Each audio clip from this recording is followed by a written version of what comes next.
Alright, so this right here is the iQoo 9 SE. Quite possibly my favorite budget flagship phone of the year so far. I mean, it's only been 3 months, but the kind of amazing package that this one offers, especially for its price, is just bonkers. So in this video, we'll be taking a deeper look at the iQoo 9 SE to find out if it is the budget flagship device that you should buy or not. So without wasting any time, this is Varun from GTR and let's get right into it.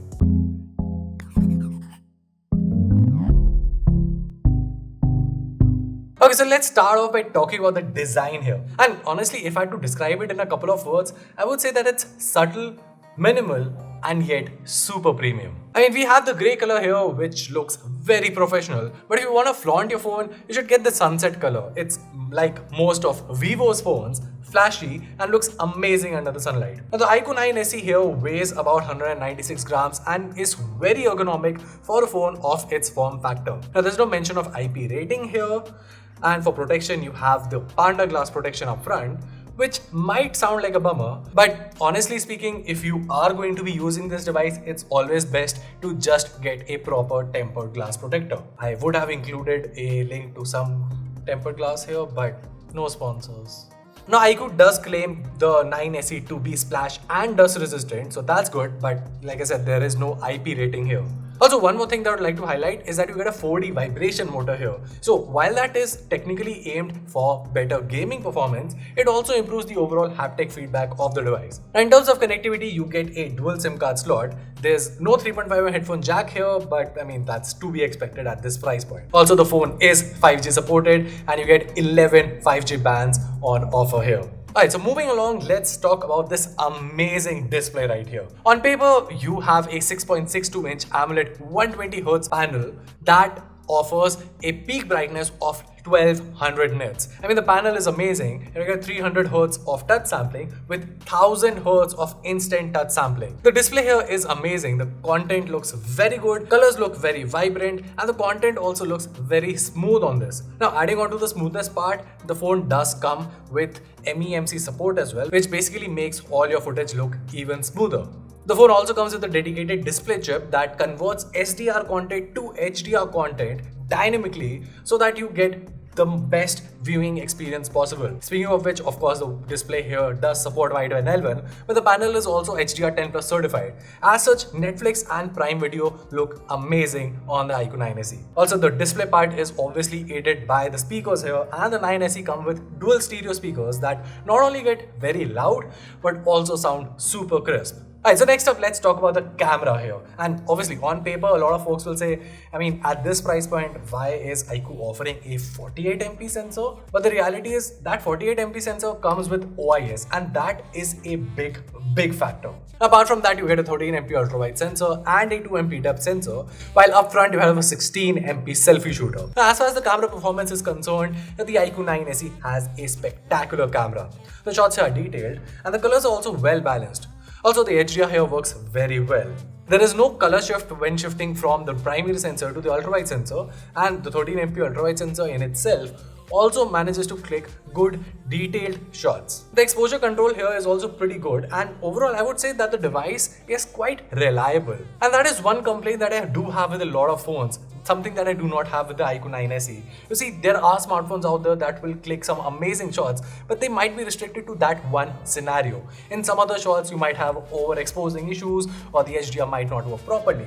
With the iQoo 9 SE, I haven't faced any issues in terms of the camera. There has been zero shutter lag, there has been zero processing lag. Everything has worked flawlessly right out of the box. Of course, the fact that it comes with OIS helps in low light conditions as well. The sheer amount of light that the phone can capture when the night mode is turned on is just amazing. Now, of course, it's far from reality, but the good part here is that if you have a very bright shot, you can obviously edit it as per your liking. Moving on to selfies, they look good, but personally, I think they could use a bit of sharpening. Lastly, we have the videos, and as you can see on the screen right now, they are just amazing. And the best part here is that you also get OIS, which adds a lot of stability to the footage. Of course, you do not have to take my word for that. In fact, we always leave a direct download link to all of the camera samples taken from any phone in our reviews and comparisons. So make sure to download the camera samples from the iQoo 9 SE from the link down there and analyze those shots for yourself. So it's not like that I'm blindly praising the iQoo 9 SE. The phone actually manages to click some amazing shots and stunning videos that you guys can check out for yourself too.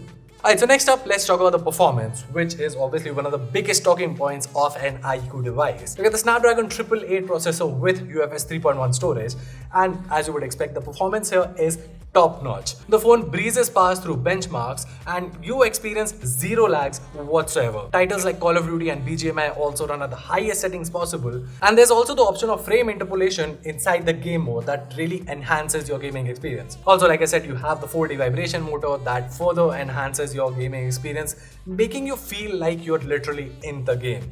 Now, of course, it goes without saying that yes, the device does heat up. It is, after all, a Snapdragon 888 device. So there's no getting around the fact that yes, the phone will heat up. But the way I see it, for a normal user, the phone just warms up. It's not heating per se. I mean, even after an hour of BGMI, I could still comfortably hold the phone. Yes, my fingers did feel a bit warm here, especially right next to the camera module, but it's nothing alarming.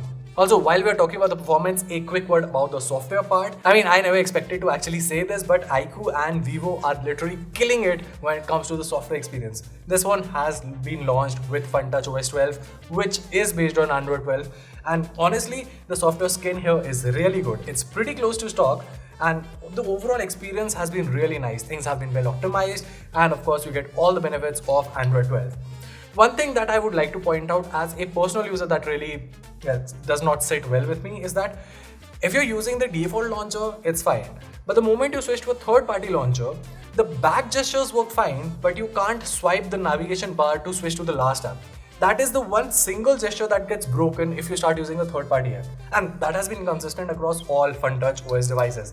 So yeah, that is one slight complaint that I have with this phone, but other than that, the software experience is really good. Speaking of complaints, here comes my biggest complaint with the iQoo 9 SE.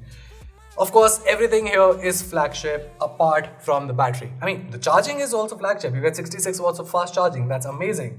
But a 4500 mAh battery really feels small for a device with this much horsepower. I mean, even through medium usage, if I was not even gaming on the phone, I still had to plug my phone for charging at around 6 PM in the evening. And if I was to game during the day, then maybe while having lunch I had to charge the phone. So yeah, the battery capacity is something that does feel a bit low, and for most users, the overall battery backup might not feel the best one. The good part there, like I said, is the fast charging, which basically means you can just juice it up. Even 10 minutes of charge is enough to get you by half a day of usage, so that part is good. Which basically brings us to the pricing. Now, the iQoo 9 SE is priced at Rs 34,000 for the 8 plus 128GB variant. However, if you have an ICICI credit card, not the Amazon one, but any other ICICI credit card, you get an additional 3,000 off. So basically that means that you can buy the iQoo 9 SE for as low as 31,000. At that price, it competes with the likes of the Realme GT Neo 2 and the Mi 11X and even the iQoo 7, and honestly, this is what I would slide with. I just love this device. It offers a Snapdragon 888 price at the price of 870 devices, also has OIS in the camera, has an MEMC chip, and the overall experience has been so fluid that it's genuinely become my daily driver. Honestly, if you've been watching this video, you might have felt that maybe iQoo has sponsored us or paid us, but trust me, they haven't. And in fact, at GTR or at any of our Guide and Tech channels, we do not do sponsored reviews or comparisons. In fact, all of our analysis are completely our own thoughts. And whenever we do a branded content of any sort, that will always carry the paid collaboration or the paid promotion tag. So rest assured, what you're watching right now has been my pure, unfiltered thoughts on the iQoo 9 SE. This is genuinely a great device, and I can wholeheartedly recommend this without even blinking twice. And well, that was it. If you found this video helpful, make sure to let us know by pressing a thumbs up and subscribing to our channel for more awesome tech content. Also, if you'd like to see any of our dedicated in-depth comparisons of the iQoo 9 SE with any of the aforementioned devices like the GT Neo 2, let me know down in the comments below and we will definitely work on that. Till then, this is One from GTR, and I'll see you in the next one.